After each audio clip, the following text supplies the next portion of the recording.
Welcome back to News 46.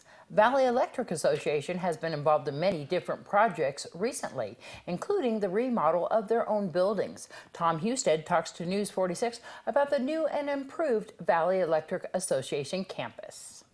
The construction is getting completed. We're done with the front part of administration building, and many of our members have probably noticed that we moved from the old temporary office building, moved the customer service reps back into the new building, open for business. Of course, today, right now, we're in our new Innovation, Engineering, and Operations Center, and this is being completed. So we've got one project left on this campus expansion, and that is the remodel of the Valley Conference Center.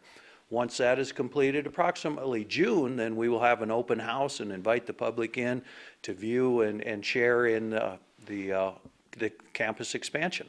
And that building that you're speaking of is the older building that's going to be used for like the ambassadors to have meetings and meetings even for the public to come on in, right? Absolutely, yes. We're in the two-story building right now. So tell me a little bit about this, because this is very high-tech.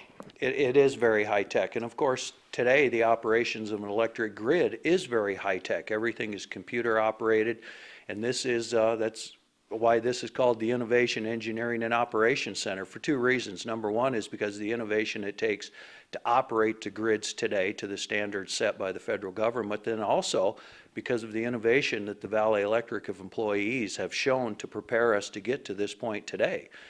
This is the Operations Center, and in the backdrop behind me is the Dispatch and Control Center. We control and monitor our entire system from Sandy Valley all the way to Fish Lake Valley real time through the operations behind me. But then also we've been recently hired by other companies to operate their systems. We will be operating a 500,000 volt transmission line that runs between California and Phoenix.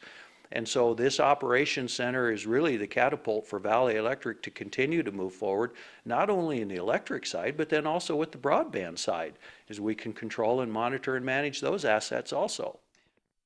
The first neighborhood cleanup took place recently. Volunteers dressed in orange took to the streets, garbage bag in hand, to clean up areas around Petrick Park, just in time for our annual balloon festival. Well, we just had our first neighborhood cleanup, and the idea is to kind of get the, different areas in town, different neighborhoods in town to be involved in picking up their area. We chose a test area that was close to the balloon festival this time and wanted to see how everything would work out, which I thought was a pretty good success. So Highway 372 to Basin Avenue, Dahlia Street to Blagg. Did you have a lot of residents come out? That, unfortunately, we didn't have. We did have a lot of, about 25, 30 volunteers, but considering the circumstances, to the week prior, we learned a lot from it about how we need to get the residents more involved next time around. It was during the Democratic caucus, wasn't it? Same day.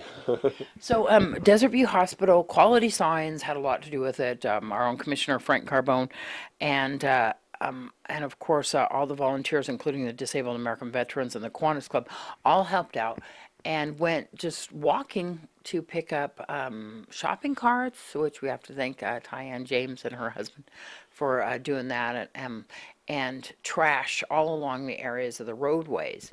What were you hoping that the residents were going to do? Well, first I want to add also James Oscarson into the mix, because he had actually paid for the bins, and we had 4 different bins dropped at 4 locations for people to, drop their trash or their, heavy objects or anything that they wanted to get rid of from their properties. And even one there right next to No to Abuse, Sally Kerr and her husband helped out with that. Absolutely. Thank you very much, Sally. If you have stuff laying around your yard and you're having a hard time, getting out to the landfill, which, by the way, is free to dump in year-round for local residents, that's what we were there for. We had volunteers ready to help clean up, pick up, and take to the, bins.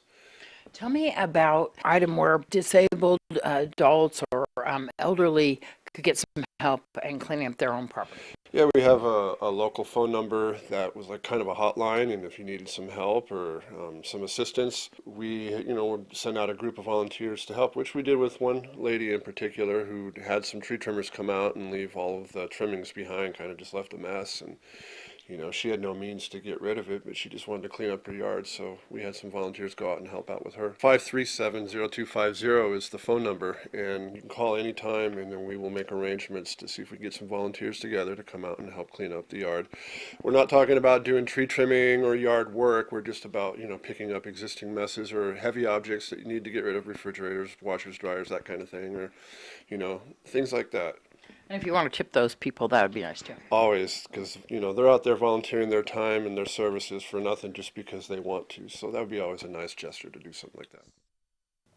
If you or someone you know needs help cleaning up their yard, you can call 775-537-0250. Again, that's 775-537-0250.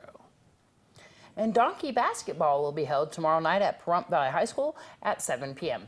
The event will be sponsored by Rosemary Clark Middle School and Pahrump Valley High School, which is located at 501 East Calvada Boulevard. Participating teams will be Rosemary Clark Middle School administration and staff, Pahrump Valley High School administration and staff, Pahrump Valley High School senior class students, Pahrump Elementary School's team, Nye County Transportation and District Office team, Nye County Sheriff's and Juvenile Probation team, and a Pahrump business team representing several local businesses. Advance tickets are on sale and may be purchased at Rosemary Clark Middle School, Pahrump Valley High School, and Floyd Elementary School. Advance ticket prices are $8 for adults, $6 for students 7th through 12th grade, and $4 for children kindergarten through 6th grade.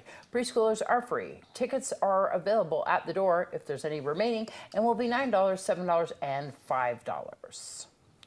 That looks, I need to see this. It is lots of fun.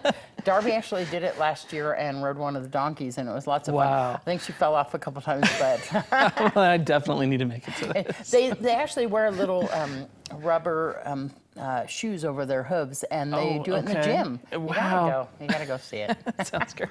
We'll have more News 46 after the break.